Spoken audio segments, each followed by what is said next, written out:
Nah, jadi teman-teman yang sedang membudidayakan maggot ataupun yang mau membudidayakan maggot harus rajin seperti ini.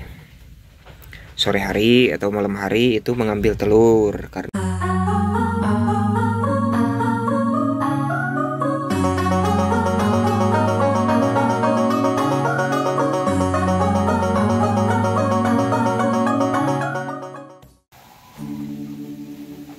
Oke, Baraya SAF, Assalamualaikum warahmatullahi wabarakatuh. Kali ini saya sedang berada di kandang maggot. Oke, sore hari ini kita akan panen telur maggot bersama Bapak Yadi. Kita masuk ke dalam. Oke. Nah, teman-teman semua, kita sedang panen telur. Nah, telur maggot nih. Ini medianya. Ini panen yang keempat. Jadi caranya seperti ini. Coba mungkin dijelaskan Pak Yadi.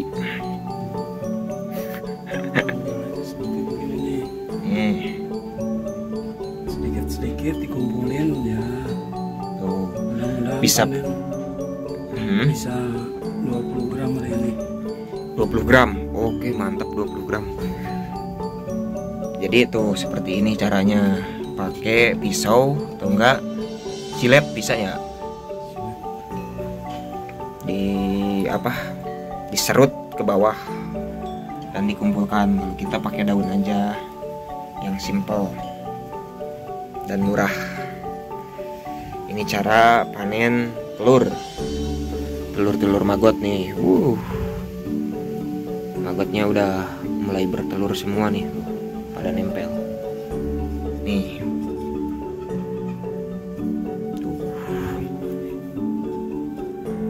Caranya seperti itu teman-teman. Ini perindukan teh bisa sampai 500 sampai 700 telur ya perindukannya. Perindukan teh sekitar 500 butir telur yang memang kecil-kecil. Kecil-kecil. Maaf, saya fokuskan dulu. Nah, wih, mantap.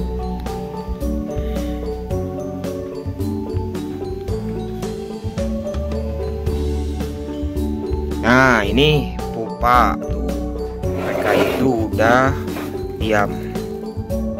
Tidak ada pergerakan, bos. Tapi mereka hidup ini walaupun tidak ada pergerakan. Ini setiap berapa hari sekali dimasukkan ke kandang indukan ini? Dari pertama kita isi 15 sampai 20 kilo. Ya. Setelah itu per 6 hari lah. Per 6 hari ditambah Ya sekitar 3 kilo atau 4 kilo. 3 kilo sampai 4 kilo. Jadi istilahnya harus terus ada penambahan. Ini agar siklusnya muter berarti ya. Nah, jadi buat teman-teman yang memelihara maggot itu enggak sekali pupa itu di awal misalkan. Kalau di awal hanya dikasih pupanya aja, itu secara otomatis kandang itu sepi. Pernah terjadi kandang tuh sepi pokoknya mah maggot pisan. Nah, itu akan terjadi kalau tidak ada penambahan minimal 3 sampai 4 hari atau 5 hari ya. Telat-telatnya 5 hari itu harus ada penambahan pupa yang seperti ini. Harus ada penambahan. Jadi siklusnya muter, maggot akan terus seperti ini nih. Tuh yang udah menetas. Dan ini tidak akan istilahnya habis. Itu teman-teman caranya. Jadi kita tinggal masukkan aja, tambah ke sini. Yang mana videonya? Rayaan gini. Nah, ini teman-teman semua nih. Kita tinggal tambahkan seperti ini nih ke tempat yang udah ada nih. Kita tambahkan aja. Jadi siklusnya akan terus berputar, maggot tidak akan sepi. Si lalat BSF-nya itu tidak akan sepi di sini, akan terus menetas. Seperti itu. Jadi jangan kedul nambahan pupana, namun kandang nah yang rame kumagot isi pahili jeung lancah gitu. Kamari mah ku lancah we dia teh loba. Ini magot super hitam. Nah, jadi teman-teman yang sedang membudidayakan magot ataupun yang mau membudidayakan magot harus rajin seperti ini. Sore hari atau malam hari itu mengambil telur, karena seperti ini nih magotnya kurang aktif kalau di sore hari, apalagi cuaca mendung mau hujan seperti ini. Jadi nggak terlalu terganggu oleh kita. Tapi kalau siang hari pas panas-panasnya dicoba ngambil telur, ya mangga. Paling di iya penuh magotnya ke badan nempel. Nah, ini cara-caranya seperti ini nih. Tuh. Sebetulnya pemeliharaan magot gak harus orang dewasa yang kuat tenaganya. Anak-anak sekolah juga kan bisa sebenarnya. Orang-orang jompo juga mungkin bisa. Orang-orang jompo yang maksudnya ya tenaganya udah berkurang, atau enggak anak-anak sekolah yang nggak ada kerjaan misalkan, ya belajar seperti ini juga nggak masalah sebetulnya. Toh pekerjaan ringan gitu, paling yang berat-beratnya ya mengangkut pakannya buat buat pembesarannya, sampah. Itu kan nggak tiap waktu. Seperti ini nih. Yang penting kunci di magot itu apa aja sih kunci buat pemeliharaannya misalkan? Ketersediaan pakan. Ketersediaan pakan, terus ulet teh berarti rajin, tekun, disiplin. Ketika panen itu jadwal panen nggak bisa ditunda. Kalau harus panen ya panen, kalau ditunda ya berarti dia menetas di media sini. media pancingan. Oh iya. Berarti tuh teman-teman harus disiplinnya itu di segi waktu, tiap hari harus diambil. Karena kalau beda hari juga misalkan 3 hari ditumpuk, itu gimana tuh resikonya? Yang hari ke-1 tuh udah netes sendiri di media pancingan. Atau enggak? Yang hari kedua Baru mau. itu mungkin udah dikit lah. Terus keseragaman juga ngaruh ya? Keseragaman Dari keseragaman besarnya, usianya, terus itu mempengaruhi ke siklus nantinya. Jadi di si media pembesaran itu nanti si magot itu nggak seragam besarnya, ada yang besar ada yang kecil.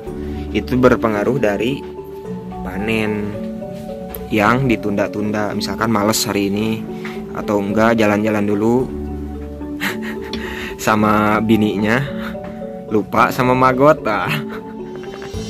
Cilaka eta buat para pemuda.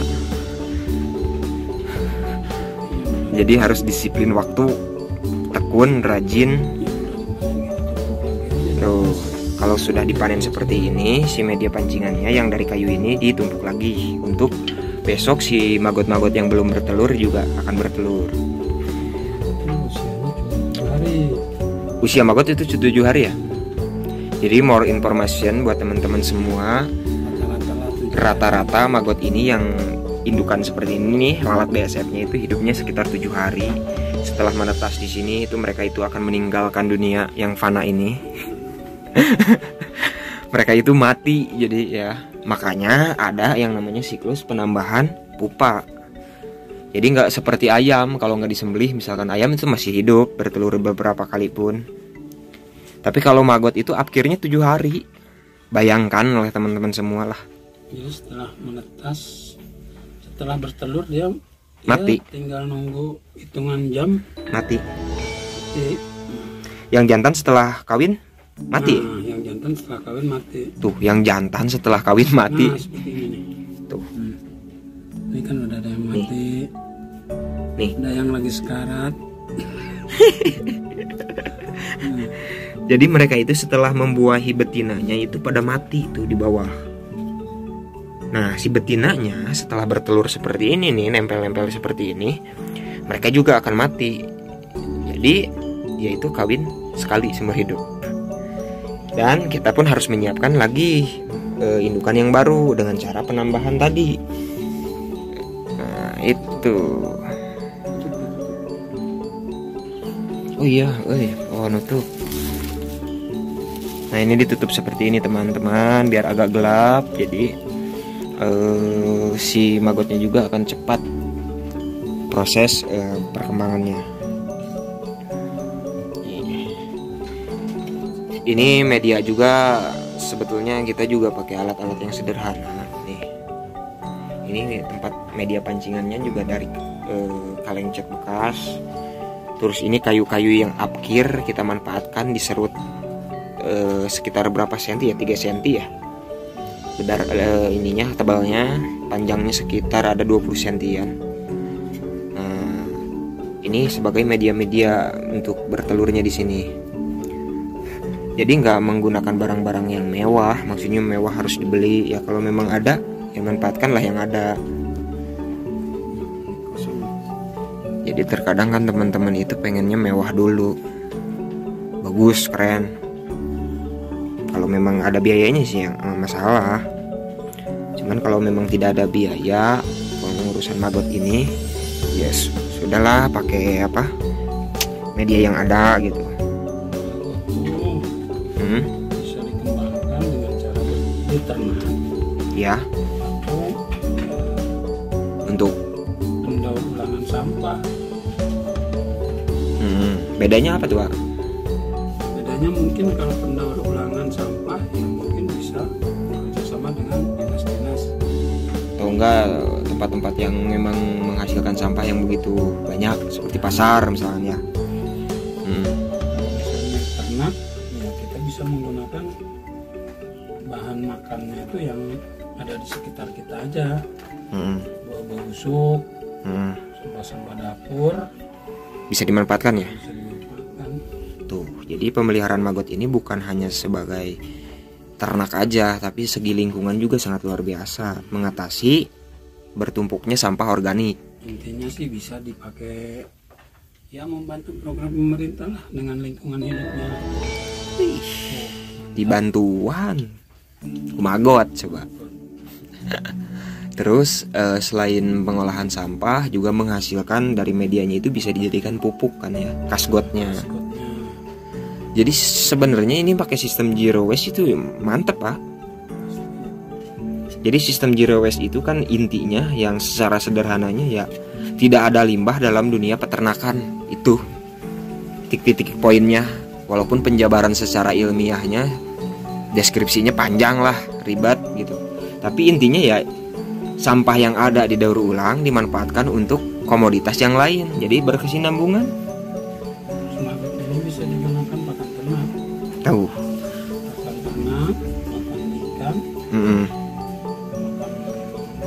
Burung, puyuh bisa. Itu. Jadi si maggotnya ini yang maggot fresh itu bisa dijadikan untuk pakan ternak. Nah, dari hasil kasgotnya bisa digunakan untuk pupuk tanaman, media tanam. Si tanamannya bisa kita manfaatkan juga sebagai bahan pangan untuk kita, atau enggak untuk pemupukan rumput misalkan untuk domba. Terus makanan maggotnya ini memanfaatkan limbah-limbah yang ada ya.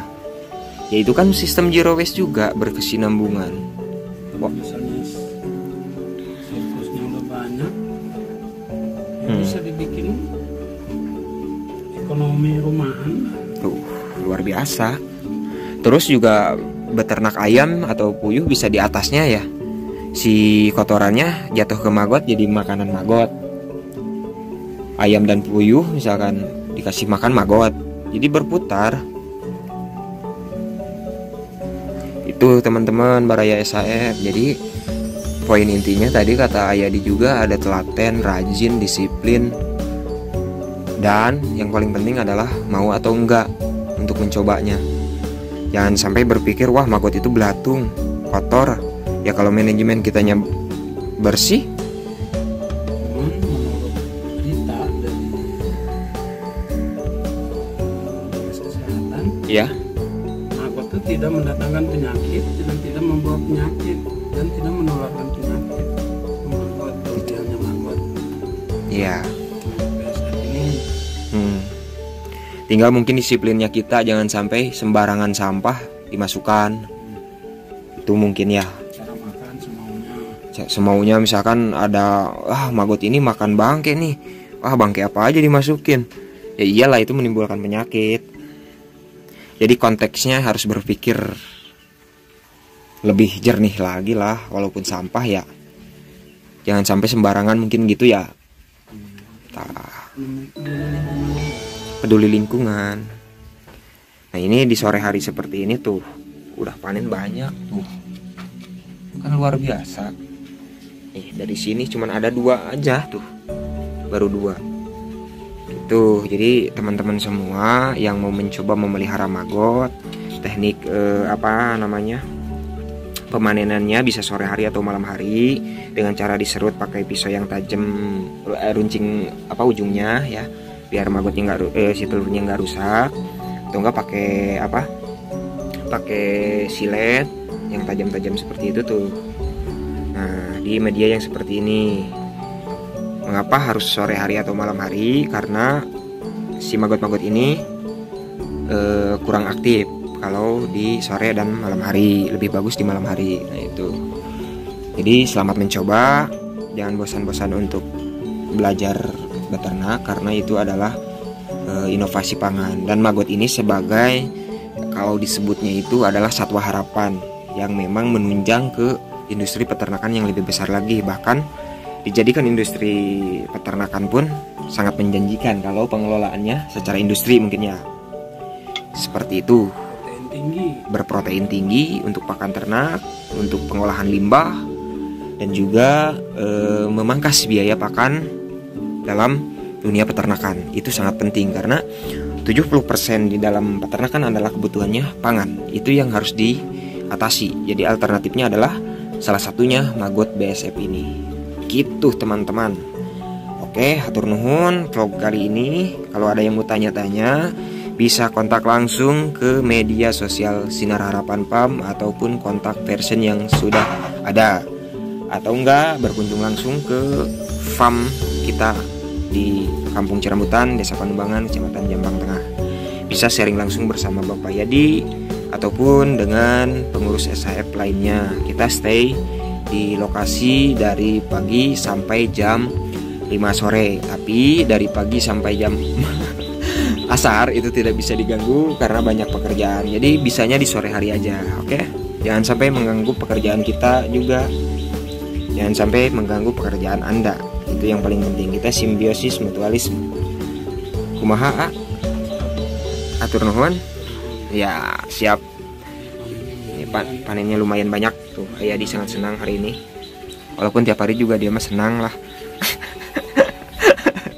Oke, atur nuhun Baraya SHF. Kita sambung di vlog-vlog selanjutnya.